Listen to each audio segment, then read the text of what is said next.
Bonjour et bienvenue dans cette capsule numéro 12. Je m'appelle Max. Traversez avec moi l'Atlantique et allons voir ce qui se passe du côté de nos amis américains concernant toujours les objets volants non identifiés. Vous aurez peut-être entendu parler il y a quelque temps du programme AATIP. Ce programme gouvernemental américain visait à identifier les menaces aérospatiales. Sa mission était d'étudier les objets volants non identifiés, mais en fait, il semble qu'il n'est pas servi qu'à cela, puisque le Pentagone a dépensé des millions de dollars dans des technologies expérimentales comme la visibilité, les dispositifs anti-gravité, des études sur la traversée des trous de verre et autres. Ce programme est censé être terminé depuis 2017. En réalité, il existe sous la forme d'un programme militaire similaire qui est le groupe de travail sur les phénomènes aériens non identifiés nommé l'UAPTF.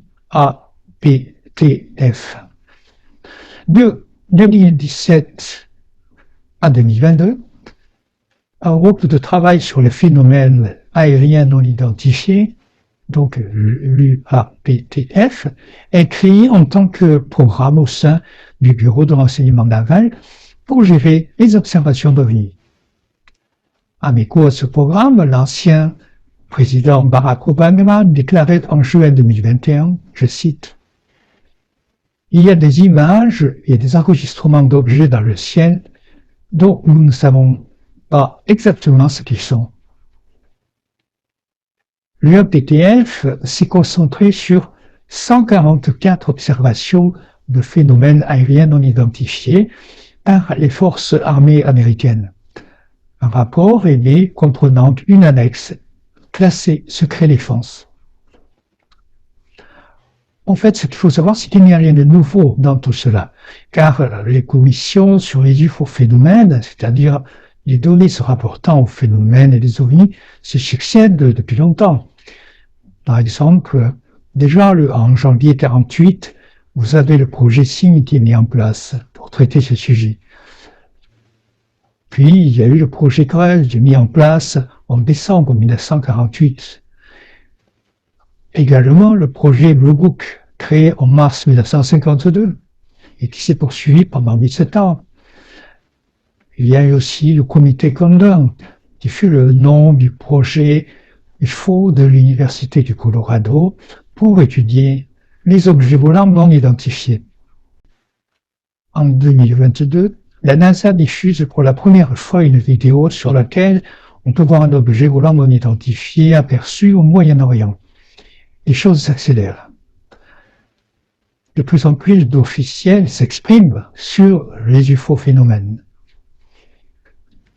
Par exemple, vous avez Luis Elizondo, un ancien employé du Bureau de la Défense pour le renseignement, qui est aussi ancien agent spécial du contre-espionnage de l'armée américaine, qui s'exprime.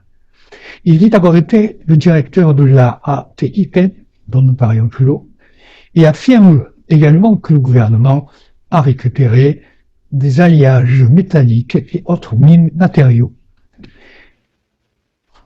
Autre exemple, l'ex-colonel de l'armée de l'air et officier de renseignement David Grush a travaillé pour le service qui s'occupe des satellites espions. Il possède l'habilitation top secret.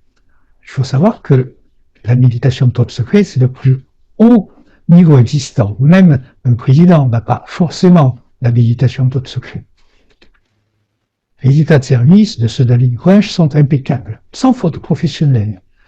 Lui aussi alerte le public quant à une désinformation du gouvernement américain sur le sujet des OVNI. Selon lui, un programme secret aurait permis de récupérer plusieurs véhicules ou objets d'origine non humaine. David Grush est soutenu par Carl Nell, un ancien colonel de l'armée américaine. Ce colonel a joué un rôle essentiel dans la modernisation de l'armée américaine puisqu'il a été conseiller auprès du vice-chef d'état-major de l'armée. Carl Nell a travaillé avec lui, c'est-à-dire avec David Grush, il le présente comme irréprochable et confirme l'hypothèse de la vie extraterrestre ainsi que l'interaction de vie extraterrestre avec notre monde. On pourrait parler aussi de Chris Mullen. C'est l'ancien secrétaire adjoint à la défense chargé du renseignement des présidents Bush et Clinton. Chris Mullen est expert en ovnis et affirme que les extraterrestres sont la meilleure explication possible. Christopher Mullen plaide donc en faveur de l'hypothèse extraterrestre et cet ancien responsable de la défense affirmait que les États-Unis avaient récupéré une technologie qui n'était absolument pas originaire de la Terre. Le 26 juillet 2023, les choses se précisent. Une révélation est faite lors du Congrès américain. C'est une étape cruciale. La transparence est en train de se faire sur le fait que nous ne sommes pas seuls. Cette transparence doit beaucoup à 3 témoignages. Il y a un officier du renseignement, un pilote de chasse de la Navy et le commandant de frégate du Nimitz qui a filmé l'OVNI rendu public en 2017. La conclusion est que les observations d'OVNI montrent que ce qui est vu n'est pas issu des technologies humaines caractéristiques. Pourquoi? Parce que, par exemple, on observe une accélération soudaine avec des changements de direction des objets, une vitesse supersonique, la capacité d'un objet à passer d'un environnement à l'autre, par exemple, de l'eau à l'espace et inversement. Globalement, il est validé que ces phénomènes n'obéissent pas aux lois de la physique, et ceci est confirmé par les enregistrements.